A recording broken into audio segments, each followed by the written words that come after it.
پہاڑی زبان میں اپڈیٹ سنیے۔ مقبوضہ جموں کشمیر وچ بھارتی سفاق فوجیاں سن اپنی ریاستی دہشت گردی دی تازہ کاروائی دے دوران ضلع اسلام آباد تنگا پاوا علاقے وچ 2 کشمیری نوجوانوں کو آج صبح شہید کیتا ہے۔ مودی دی زیر قیادت بھارت سن مقبوضہ جموں کشمیر کو دنیا دی سب دے بڑی جیل وچ بٹا دیتا ہے۔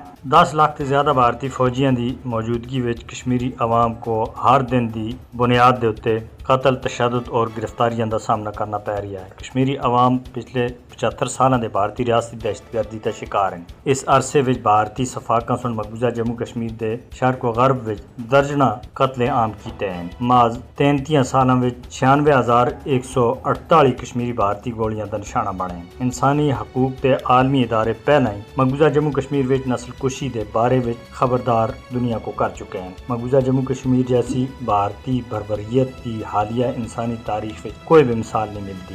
پنجریاں وچ بند کشمیری عالمی برادری دی مدد دے منتظر ہیں۔ سری نگر ایئرپورٹ دے اتے سکندر کمار نامی ایک بھارتی فوجی بے ہوش حالت وچ پایا گیا اور اس کے بعد وچ اسپتال وچ وہ دم توڑ بیٹھا۔ RSS دے غنڈیاں سن جموں خطے دے مسلم اکثریتی قصبہ ڈوڈا وچ لوہے دے سریاں اور ڈنڈاں دے نال مارچ کیتا ہے۔ بھارتی فوج دی حمایت تھی یہ مارچ سٹی مڈل سکول تھی شروع ہویا اور پورے قصبے دا چکر لان تھے بعد اسی مقام دے اتے ختم ہو گیا۔ اس مارچ کا مقصد علاقے دی مسلم برادری کو خوفزدہ کرنا سا۔ پاکستان دے وزیر خارجہ بلاول بھٹو زرداری برلن دے سرکاری دورے دے دوران پاکستان اور جرمنی دے وزراء خارجہ دے حالیہ مشترکہ پریس بیان دے اتے بھارتی وزارت خارجہ نے غیر ضروری تبصرے کو مسترد کیتا ہے۔ پاکستانی دفتر خارجہ دے ترجمان سنا ہے کہ بھارت مقبوضہ جموں کشمیر وچ اپنے سفاق فوجیاں دے ہاتھوں انسانی حقوق دی قابل مذمت کاروائیاں دے اتے اپنے آپ کو تیزی دے نال تناع ہوندا محسوس کر رہا ہے۔ دنیا کو پتہ ہونا چاہیے کہ جب بھی مقبوضہ جموں کشمیر وچ بھارتی غیر